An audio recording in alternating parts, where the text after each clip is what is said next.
Ahora sí, Ahora sí, dice. se puede ver, ¿no? Ya. A ver, ¿cuántos estamos? ¿Cuántos han vuelto a entrar? Estamos 43. ¿Qué ha pasado? 45, ya vamos subiendo. A ver, vamos repasando un poquito. ¿Se ha comprendido la síntesis de hemoglobina? Se comprendió la síntesis de hemoglobina. Habíamos visto primero aglutinación, recordemos un poquito, aglutinación, ya cómo se van aglutinando los glóbulos rojos, luego vimos sedimentación, ya cómo sedimentan esos glóbulos rojos que se han aglutinado, que esa eritrosedimentación es una reactante de la fase aguda que nos puede sugerir ante su elevación o disminución, ya, procesos inflamatorios, procesos infecciosos y procesos neoplásicos principalmente. ¿Ya? Después de la eritrosedimentación vimos cómo se forma ya la hematopoiesis, cómo se forma la sangre, y dentro de la formación de la sangre hemos visto la línea eritroide, es decir, la formación de eritrogénesis, la eritropoiesis o eritrogénesis, que es lo mismo, nueva formación de glóbulos rojos, ya cuál es su metabolismo de la hemoglobina que contiene el glóbulo rojo. Quiero saber ahora hasta aquí si es que hemos comprendido sobre todo el metabolismo de la hemoglobina, que es donde hemos corrido un poquito más, ¿no? A ver, los escucho.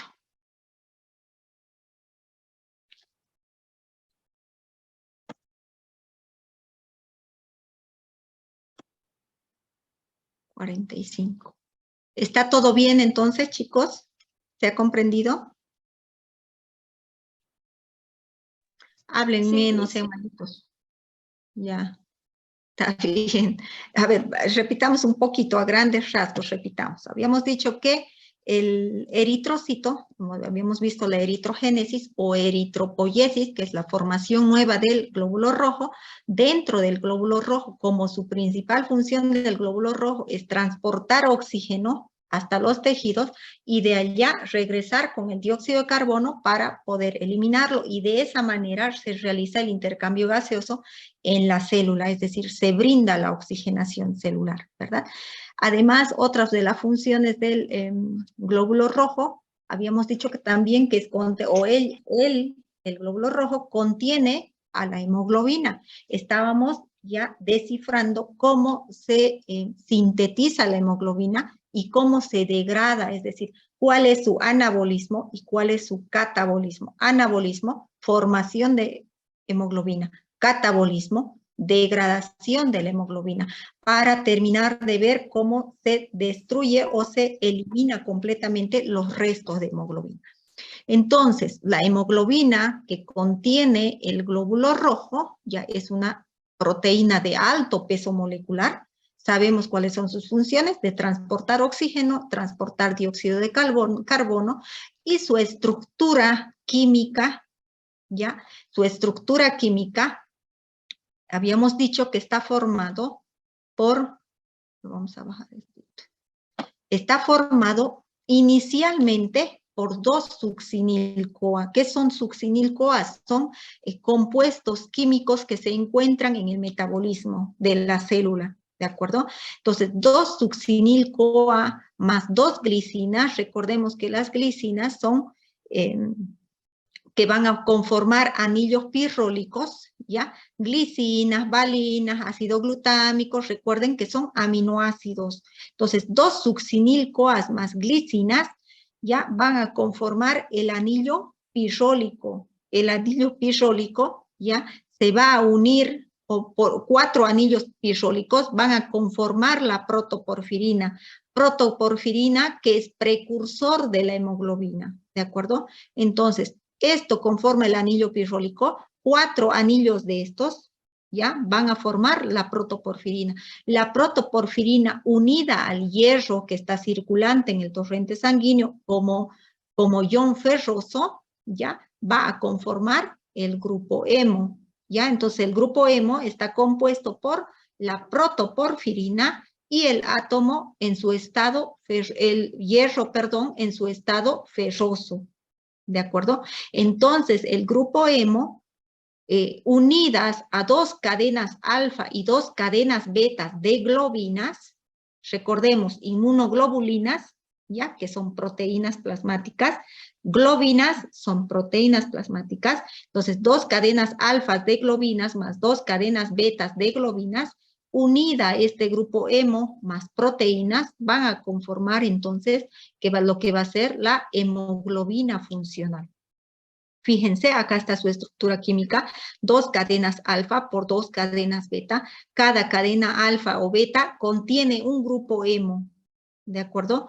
Cada grupo hemo es capaz de transportar una molécula de oxígeno. Si tenemos 4 moléculas, por lo tanto, estamos transportando en una hemoglobina que existe en el glóbulo rojo, que por cierto, el glóbulo rojo no transporta solamente una hemoglobina, ¿verdad? Transporta varias hemoglobinas, pero una hemoglobina va a transportar 4 moléculas de oxígeno, ¿de acuerdo? Eso que quede claro. Habíamos visto también que hay diferentes tipos de hemoglobinas, ¿ya? La A, que es de adulto, la A2, que se encuentra en menor proporción, la S, que es una mutación, ya que origina la anemia de tipo ciclémica, sobre todo que se da en el África, ya en la raza negra, la hemoglobina F, que es la hemoglobina fetal, la oxihemoglobina se denomina así cuando está unida al oxígeno, metahemoglobina cuando está unida al ion férrico en su estado oxidado, ¿de acuerdo? Carbaminohemoglobina unida al dióxido de carbono, la misma hemoglobina que va a transportar el dióxido de carbono para que sea eliminado, carboxihemoglobina y la hemoglobina glicosilada. Esta hemoglobina glicosilada dijimos que es de gran valor para su determinación en el laboratorio y para poder ver el seguimiento en el paciente diabético. ¿De acuerdo? También se puede diagnosticar diabetes mellitus con la medición, ya, con la cuantificación de la hemoglobina glicosilada. Acá estaba más sintetizado, ¿ya? Ya habíamos visto eritropoiesis, formación de glóbulos rojos. Estos glóbulos rojos son sanitos, nuevitos, recién salidos del sistema retículo endotelial, del vaso, de la médula ósea y demás, ¿ya? Que solamente va a vivir 120 días. Al cabo de los 120 días, ya su membrana se debilita, es como una persona también, ¿verdad? Va avanzando y va envejeciendo ese glóbulo rojo, ¿ya? Se pasa por el sistema retículo endotelial nuevamente hacia el vaso, ¿ya? Donde es fagocitado, porque al atravesar las paredes del vaso va a explotar, ¿ya? Va a romperse. ¿Y quién va a estar ahí para fagocitar? Porque lo va a reconocer quizá como sustancia extraña, es el macrófago, ¿de acuerdo? Macrófago, que es un leucocito, es de la línea de las células blancas, ¿verdad? Entonces lo fagocita, lo digiere y va a depositar el grupo hemo por un lado, ¿ya? Y las globinas por otro. Las globinas que son proteínas que se van a catabolizar y van a terminar siendo cadenas de aminoácidos, que por lo que va a ir a formar nuevas proteínas, ¿ya? Y el grupo hemo, ¿ya? Cuando se desintegra el grupo hemo, se va a convertir en monóxido de carbono, biliverdina y el ion ferroso, ¿de acuerdo?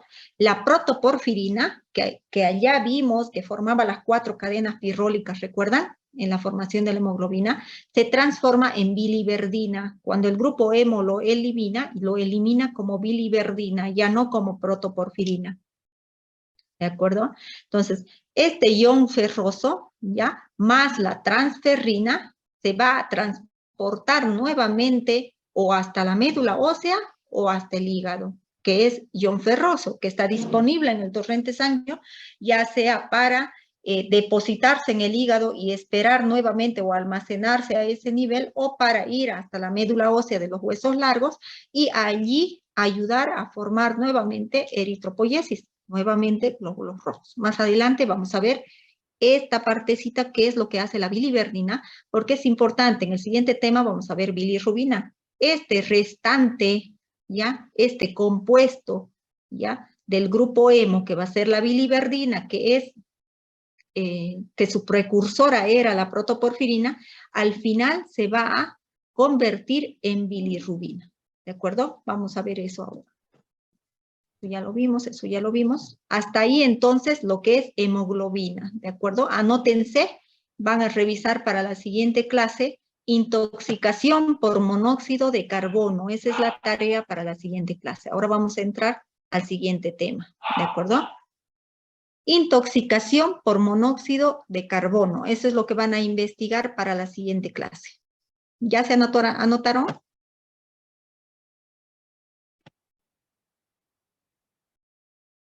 Chicos, ¿están ahí? Sí, doctora. Ya. Sí, doctorita. Ya. Vamos a compartir nuevamente pantalla. Vamos a ir por acá. Quiero salir de eso. A ver, esperen un cachito.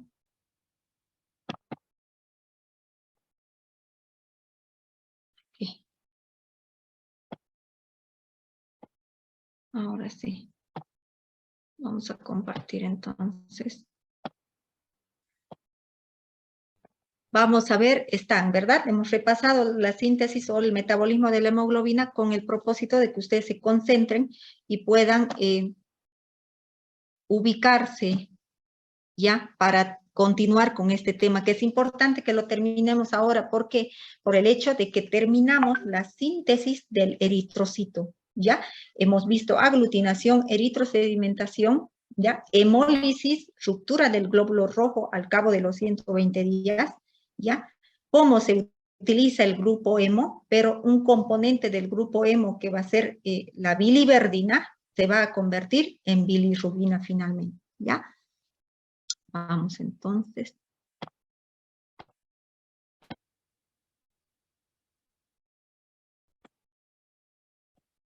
Ahí estamos. Se puede ver, ¿verdad? Sí, dicen. Ya. Vamos entonces con la bilirrubina. A ver, ¿cuáles son los objetivos de este tema? Analizar primeramente el metabolismo de la bilirrubina, ¿ya? Su transporte, la captación, la conjugación y la eliminación. Objetivo 2, definir los valores de referencia que se manejan, ¿ya? De la bilirrubina indirecta, de la directa y la bilirrubina total, y definir el concepto y la clasificación de ictericia y la importancia clínica. Vamos entonces para allá. ¿Qué es la bilirrubina? La bilirrubina es un pigmento biliar de color amarillo anaranjado que resulta de la degradación ya de la hemoglobina, lo que estábamos viendo en el tema anterior. Es resultado de la degradación de la hemoglobina de los glóbulos rojos, que estaba presente esa hemoglobina en los glóbulos rojos. Esta degradación se produce ¿dónde? En el vaso, ¿verdad? Para conjugarse posteriormente en el hígado. Estos pigmentos ya de bilirrubina se van a almacenar finalmente en la vesícula biliar, que se encuentra debajo del hígado, ya, y va a ir a formar parte de la bilis. Por eso dicen ustedes a veces, estoy con náuseas, ¿verdad? Cuando comen demasiado, cuando se sienten muy repletos de comida, estoy con náuseas o estoy vomitando bilis, ¿verdad? Esa bilis, esa bilirrubina, que finalmente es excretada hacia el duodeno, es decir, tiene que salir por el duodeno, yeyuno, ilion, colon, recto y ano. ¿A través de qué? De las heces fecales. O de lo contrario, riñón, orina y la emisión de o la micción. ¿De acuerdo? Es lo que da la coloración a las heces y da la coloración a la orina. La bilirrubina siempre va a ser un compuesto tóxico o de desecho para el organismo. ¿Ya? No es un componente que se pueda remetabolizar y poder utilizarse en algún metabolismo de alguna sustancia, de alguna enzima, de alguna proteína o algo, ¿ya? Es el resultado de la degradación de la hemoglobina. Entonces, la bilirrubina, pigmento biliar, se forma a partir del catabolismo del grupo hemo, de la catabolismo o degradación, ¿de acuerdo? Tengan en mente siempre eso. Anabolismo es igual a síntesis, a formación, a nueva formación. En cualquier componente les estoy hablando, no solamente de la hemoglobina, de la bilirrubina y demás. Cuando sus docentes hablen de anabolismo, están hablando de nueva formación de algún compuesto, de síntesis de algún compuesto. Cuando se habla de catabolismo, se habla de degradación, ¿ya? De alguna sustancia, de algún compuesto químico. También la bilirrubina, vamos a identificar las bilirrubinas directas o no conjugadas, sus valores de esta bilirrubina indirecta o no conjugada es de 0,1 a 0,5 miligramos de decilitro, la directa, su valor de referencia de 0 a 0,3 miligramos de decilitro, y la bilirrubina total, que generalmente la que se mide en laboratorio, va a estar en un rango de 0,2 a 1 miligramo de decilitro. Cuando ya se encuentra por encima de 2 miligramos de decilitro, pues ya se manifiesta la ictericia. ¿Qué es la ictericia? La coloración amarilla de las escleras en el ojo, las palmas de las manos, la cara y todo el cuerpo. Vamos entonces, a ver, acá tengo otro barullo para explicarles. Este es el metabolismo de la bilirrubina. ¿De acuerdo? Recuerdan que los glóbulos rojos ya se depositaban o entraban al sistema retículo endotelial, que van a ser el vaso, ¿ya? Y al cabo de los 120 días, este glóbulo rojo se va a degradar, se va a catabolizar esta hemoglobina. ¿Cómo se va a descomponer? En globinas y en el grupo hemo, eso ya lo hemos visto, ¿verdad? Globinas que van a formar nuevos aminoácidos, y estos aminoácidos que van a ir a formar nuevas proteínas. No es de nuestro interés ahora, pero es para que ustedes lo conozcan. Y el grupo hemo, ya este grupo hemo, habíamos dicho que se descomponía, ¿ya? ¿En qué? En monóxido de carbono, que se eliminaba, en el ion ferroso, ¿ya? Con su valencia más 2, y este ion ferroso podía pasar a ser ion férrico, y se podía almacenar en el hígado. ¿Para qué? Para formar o para acompañar o para formar nuevamente hemoglobina, ¿verdad? De esto nos vamos a ocupar ahora, ¿se recuerdan? De la biliverdina, que era el otro componente del grupo hemo, de la degradación del grupo hemo. Esta biliverdina, ya, que sale de la degradación del grupo hemo, ya, a través de una enzima se va a convertir en bilirrubina no conjugada o indirecta, ¿de acuerdo? Esta bilirrubina no conjugada o indirecta, ¿ya? No va a poder viajar solita por el torrente sanguíneo, es decir, todo esto se ha llevado a cabo en el vaso, en el órgano del vaso, ¿verdad? Cuando sale del vaso para la circulación sanguínea, sale ya como bilirrubina. ¿Quién lo convierte de biliverdina a bilirrubina? Esta enzima, biliverdina reductasa. ¿De acuerdo? Pero resulta que esta bilirrubina que sale al torrente sanguíneo es no conjugada, no es soluble en agua, no puede viajar sola por el torrente sanguíneo, es decir, no puede irse solita hasta el hígado y salir sola por el intestino o por los riñones. Tiene que unirse sí o sí a una proteína plasmática. ¿Ya? ¿Cuál proteína plasmática? La albúmina. Entonces, cuando se une esta bilirrubina a la albúmina, entonces sí puede viajar por el torrente sanguíneo en el plasma, ¿de acuerdo? Llega hasta el hígado, ¿ya? Y allá con los sinusoides hepáticos entran ya hasta el hepatocito. Por un mecanismo de transporte entra proteína plasmática unida a bilirrubina y se entran a la célula del hígado, al hepatocito. ¿De acuerdo? Una vez ya que están dentro del hígado, esta bilirrubina indirecta se convierte en bilirrubina directa o conjugada. ¿A través de quién? A través de esta enzima. Esta es una de las enzimas más importantes que seguramente ustedes lo van a llevar en química orgánica, que es la UDP-glucoroniltransferasa, que es la única enzima capaz de convertir la bilirrubina indirecta en bilirrubina directa o conjugada. ¿Por qué? Porque a través de esta bilirrubina conjugada recién va a poder viajar a través del torrente sanguíneo y puede unirse al ácido glucurónico, que va a poder eliminarse a través del intestino o a través de los riñones. ¿Ya? ¿Con quién se conjuga esta bilirrubina? Con el ácido glucurónico en un 80%. ¿Ya? En el duodeno, a través de, cuando ya llega esta bilirrubina, ha bajado por la vesícula biliar, ha pasado por el conducto cístico, acuérdense anatomía, vesícula biliar, conducto cístico, duodeno, ¿verdad?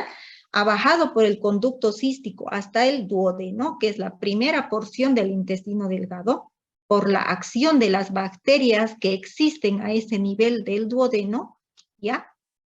Va a convertirse en urobilinógeno. Este urobilinógeno, que ya estamos en intestino prácticamente, ya en un 20%, se va a ir, de ese 20%, 10% se va a ir al riñón y 90% de urobilinógeno va a volver hasta el hígado para conformar la bilis.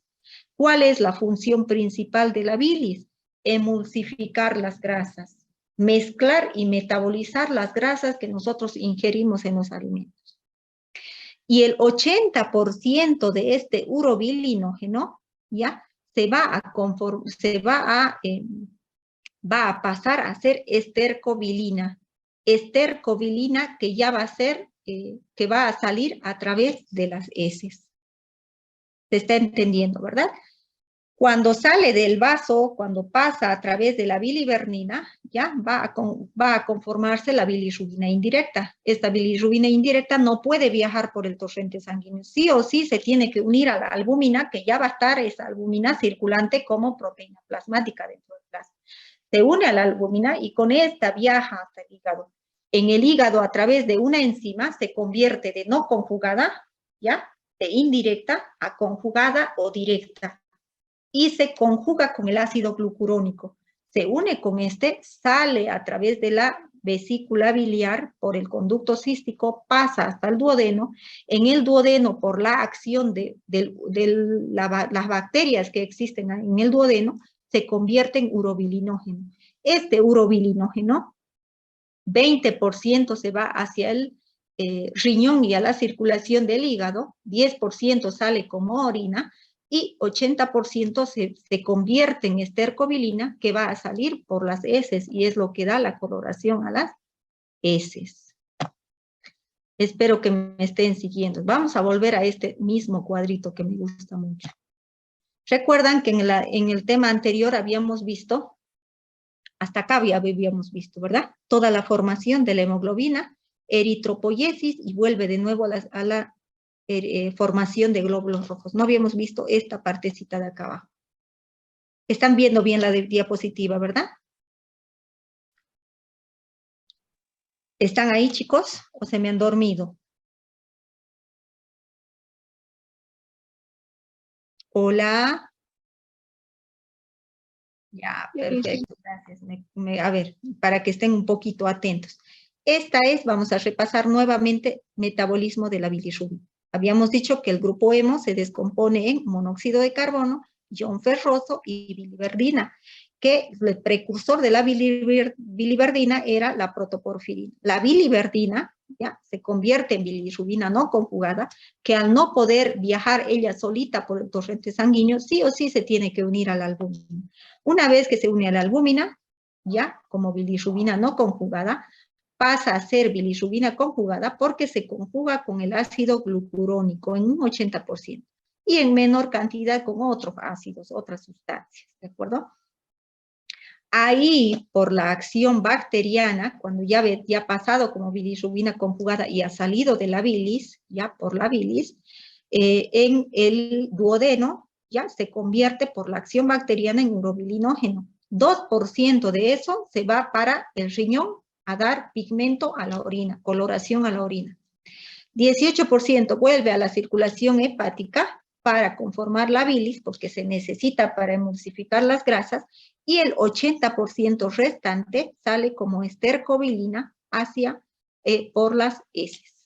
Y así de sencilla es el metabolismo de la hemoglobina y la bilirrubina. Acá de nuevo, metabolismo de la bilirrubina a través de un catabolismo del grupo hemo. Al final, todo este grupo hemo se va a transformar en ion ferroso, que se va a ir hasta el hígado, monóxido de carbono, que va a salir por los pulmones, y la biliverdina o la bilirrubina. Grupo hemo, mediante oxidación, se convierte en biliverdina, mediante reducción se convierte en bilirrubina no conjugada, y de ahí para adelante ya sabemos todo el cuento, ¿verdad? Que se une con la albúmina, viaja hasta el hígado, sale hasta el intestino, del intestino por las acciones de las bacterias se convierte en urobilinógeno, parte va hacia los riñones y parte sale por las heces. Así de facilito, chicos, ¿de acuerdo? Entonces, vamos a ver los valores normales, los valores clínicos, ¿de acuerdo? De estas bilirrubinas, ¿ya? Entonces, la indirecta o no conjugada se encuentra unida a la albúmina. Su valor normal de 0.1 a 0.5 miligramos de decilitro, que ya lo habíamos visto, y que también vamos a encontrar alguna hemoglobina indirecta, ¿ya? Que está deambulando por el plasma, ¿ya? Pero no están unidas a la albúmina, ¿de acuerdo? Porque son hidrosolubles, habíamos dicho. Pero esta resulta que sí puede atravesar la barrera hematoencefálica en el cerebro, ¿de acuerdo? Y puede producir daño cerebral. Y pasa mucho en los recién nacidos que no tienen la maduración suficiente, en los recién nacidos pretérminos, ¿ya? En los que han nacido antes del término, ¿de acuerdo? Antes de las 38 semanas de gestación, y pueden atravesar la barrera hematoencefálica y causar serios daños en el cerebro, ¿de acuerdo? Entonces, esta bilirrubina indirecta va a venir determinada por la bilirrubina no conjugada, ligada o no ligada a la albúmina. Esta bilirrubina directa, ya una vez que ha sido unida a la albúmina, se ha transportado hasta el hígado, en el hígado, ya se ha conjugado con el ácido glucurónico, se le denomina bilirrubina conjugada. Se encuentra unidas con proteínas del hígado al ácido glucurónico, y esta es acumulada en la vesícula biliar. De allá sale o es parte de la bilis para su posterior eliminación, proceso de eliminación que ya conocemos, ¿verdad? Su valor normal de la conjugada es de 0 a 0,3 miligramos por decilitro en los adultos. Y la bilirrubina total, que es la que generalmente mandamos a analizar en laboratorio, se mide o está en rangos de referencia de 0,2 a 1 gramos decilitro.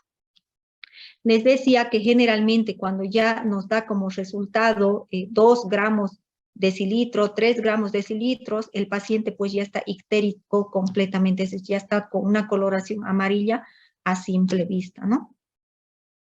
Se calcula entonces que por 1 gramo de hemoglobina ya rinde más o menos o puede sintetizar más o menos 35 miligramos de bilirrubina por 1 gramo de hemoglobina.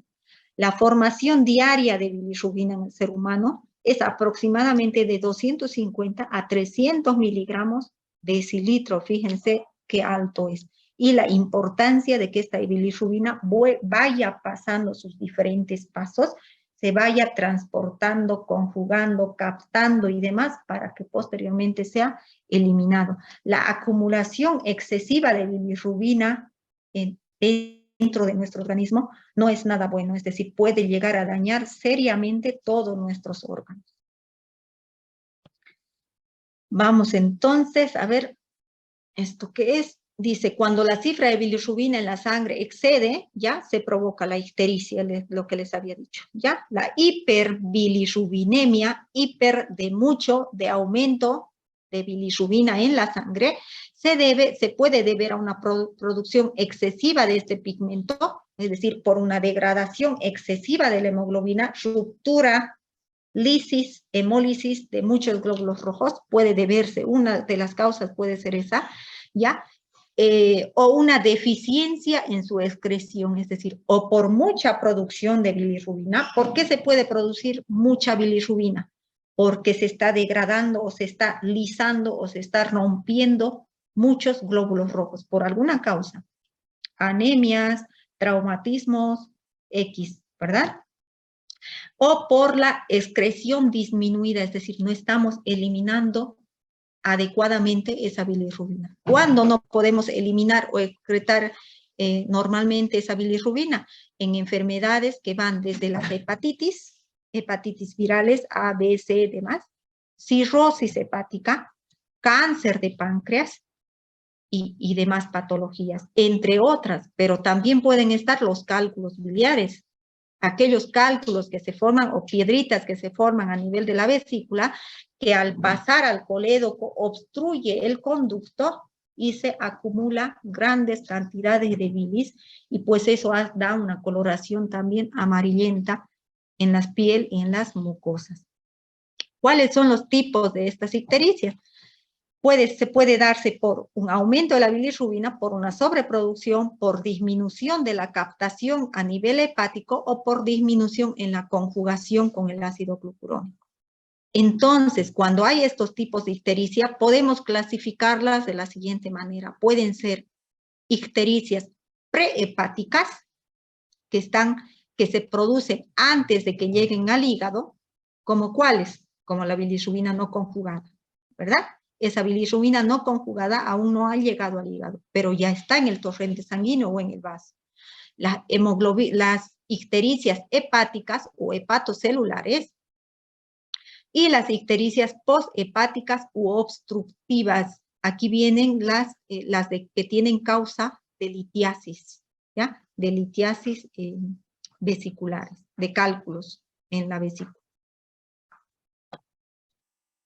Esta es la ictericia, así se ve normalmente en la clínica médica, es un signo ya clínico. Fíjense, las escleras, los ojos están completamente amarillos, tanto se tiñe la mucosa, tanto mucosa oral, mucosa nasal, mucosas en el globo ocular, como la piel misma se observa amarillenta. ¿Ya? Coloración amarilla de la piel y escleras causada por hepatitis A. Esto es por una causa específica, ¿no? Pero así se ven todos los tipos de ictericias. Entonces, se hace clínicamente cuando está por arriba de 2 miligramos de cilitro, más o menos de la bilirrubina total. ¿Ya? La bilirrubina no conjugada está relacionada con la ictericia prehepática. ¿Por qué? Porque aún esa bilirrubina no ha llegado al hígado, es decir, no se ha unido a la albúmina. Por lo tanto, puede haber un aumento de bilirrubina no conjugada cuando le solicitemos, por ejemplo, medir perfil hepático o medir bilirrubinas directa, indirecta y bilirrubina total. Entonces, cuando ustedes encuentren la bilirrubina no conjugada que está por encima de su valor de referencia, van a decir, ah, esta es una ictericia prehepática, es decir, no tiene afectación el hígado, sino ¿quién está afectado? Puede ser en el vaso, ¿verdad? Puede ser en la degradación de los eritrocitos, en la hemólisis que está siendo mucho más alta de lo normal, o la degradación de los eritrocitos, ya sea por una anemia, por una leucemia, por un linfoma, ya diferentes causas que pueden existir. Tipos de ictericia, entonces, la prehepática, que está relacionada principalmente, como les decía, con la no conjugada, por destrucción de los eritrocitos, anemia hemolítica, por la hemotransfusión, que se da mucho últimamente, niveles bajos de albúmina, porque puede que se esté dando una degradación normal de los eritrocitos, pero que tenemos poca albúmina en nuestro torrente sanguíneo, en nuestro plasma, que puede pasar. Se llama hipoalbuminemia. Recuerden cuando vimos proteínas plasmáticas. Entonces, no hay suficiente albúmina para unirse con esa bilirrubina, por lo tanto, queda circulando o quedan por ahí estacionadas diferentes moléculas de hemoglobina no conjugada que van a aumentar y al final se van a manifestar en ictericias, ¿de acuerdo? La ictericia prehepática, que se debe a problemas con el árbol biliar principalmente, problemas del hígado, por destrucción de los hepatocitos. Hepatocitos son las células del hígado, por si acaso, ¿ya? Así como las alteraciones de los conductos, ya sea conducto hepático, conducto cístico, conducto colédoco, la ictericia posthepática, ya está relacionada principalmente con la obstrucción de todos estos conductos, ¿ya? Existen otros tipos de ictericia aparte de esta prehepática, hepática y poshepática. ¿Cuáles son? La ictericia fisiológica del recién nacido. Recuerden que yo les dije, cuando digamos siempre el término de fisiológico, estamos diciendo ictericia normal del recién nacido. ¿De acuerdo? Y hay la otra ictericia que no es normal, que es la patológica, ya que generalmente se da también en los recién nacidos, pero en los recién nacidos pretérminos, aquellos que han nacido antes de tiempo. Esta ictericia fisiológica del recién nacido puede deberse al proceso mismo del parto, ¿ya? Porque se han lisado, ¿ya? Se han roto varios eritrocitos, entonces por la ruptura, por la degradación, por la hemólisis de estos eritrocitos, ¿ya? Ha quedado mucho grupo hemo circulante por la sangre, ¿ya? Y este grupo hemo, ya saben ustedes que se degrada en monóxido de carbono, biliverdina y ion ferroso. Pues esa biliverdina que se encuentra elevada va a terminar siendo bilirrubina. Pero esta ictericia fisiológica en el recién nacido, que generalmente comienza desde el segundo día de nacido, cuarto día de nacido, tercer día de nacido, aparece ahí la ictericia, coloración amarilla de los ojitos, de la piel, de las manitos, ¿de acuerdo? Es pasajera, es decir, al cabo de 2 semanas, 10 días, 12, 14 días máximo, esa ictericia tiene que desaparecer. Y cuando no desaparece y más bien se acentúa esa coloración amarilla, tenemos que pensar en que puede ser patológico y es un kerníctero. El kerníctero es la enfermedad del recién nacido donde esta bilirrubina que se encuentra circulando atraviesa la barrera hematoencefálica y puede causar daños en el cerebro, ¿ya? Causando, por ejemplo, retraso en el desarrollo psicomotor en ese niño, retraso en la cognición, ¿ya?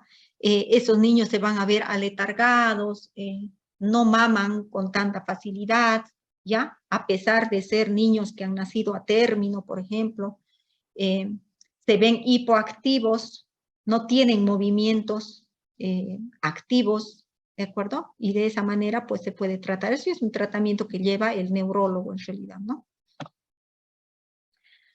Y vamos a ver entonces los valores. ¿Cómo se podemos ver las pruebas complementarias? Las pruebas complementarias se solicita un perfil hepático, ¿ya? El perfil hepático generalmente está dado por las transaminasas, TGP, TGO, fosfatasa alcalina y bilirrubinas, ¿de acuerdo? ¿Cuáles bilirrubinas le van a solicitar? Bilirrubina indirecta, bilirrubina directa y bilirrubina total, ¿de acuerdo? En este perfil hepático, dentro de una ictericia, en una ictericia prehepática, ¿ya? La TGP, la TGO, que son las transaminasas, ¿ya? Y las fosfatasas alcalinas, es decir, todas estos compuestos, estas enzimas que están dentro del hígado, se van a ver normales. ¿Por qué se van a ver normales? Porque la ictericia prehepática está dada por el aumento de la bilirrubina no conjugada, aquella bilirrubina que aún no ha llegado al hígado, entonces no está afectando al hígado. Todo el perfil hepático se va a ver normal. En cambio, en la ictericia hepática, los niveles de transaminasas van a estar muy elevados. ¿Por qué? Porque ya hay afectación del hepatocito, de la célula hepática, pero aún no la fosfatasa alcalina. Y en la ictericia posthepática, ya todos los factores del perfil hepático se van a ver elevados, para que ustedes me digan ahora, ¿y qué son las transaminasas? ¿Qué son la TGP, TGO? ¿Qué es eso? La transamino-glutámico oxalacética, así se llama, son enzimas ya llamadas también aspartato aminotransferasa, son sustancias o enzimas que lo secreta el hígado, que participa en diferentes funciones de reacciones de metabolismo del hígado. ¿De acuerdo? Y la TGP o GPT también llamada, se llama también alanino-aminotransferasa, pues también es otra enzima que está participando de las reacciones enzimáticas del metabolismo hepático. ¿De acuerdo? Bueno, esto ya lo vimos, estaba al otro lado. Y ahí terminamos entonces, chicos, con todo esto. ¿Qué les parece? Una clase maratónica, ¿verdad? Sí, dicen. Sí, dice. ¿Se ha comprendido o no se ha comprendido? Claro que falta leer, falta profundizar, tienen que leer los temas todavía, vuelvan a ver las diapositivas, ¿de acuerdo? Así vamos a ir entendiendo. Fijen en su mentecita de que ya no vamos a volver a llevar esto, ¿verdad? Hemos visto lo que es componentes de la sangre, plasma ya hemos dilucidado, hemos visto sus componentes orgánicos, hemos visto proteínas plasmáticas y ahora vamos por las células, ¿de acuerdo? Hemos entrado con los eritrocitos. Formación de los eritrocitos, degradación de los eritrocitos, lisis o ruptura, en qué termina la hemoglobina, en qué termina el grupo hemo, y por último, la bilirrubina, su excreción. La siguiente clase, no estoy segura, pero seguramente en esta siguiente clase vamos a ver los leucocitos, que es el otro grupo sanguíneo que se encuentra dentro de la sangre, ¿verdad? Grupo sanguíneo no, elemento forme, ¿verdad? Dentro de la sangre. Y después las plaquetas o los megacariocitos, ¿verdad? ¿Tienen consultas, chicos?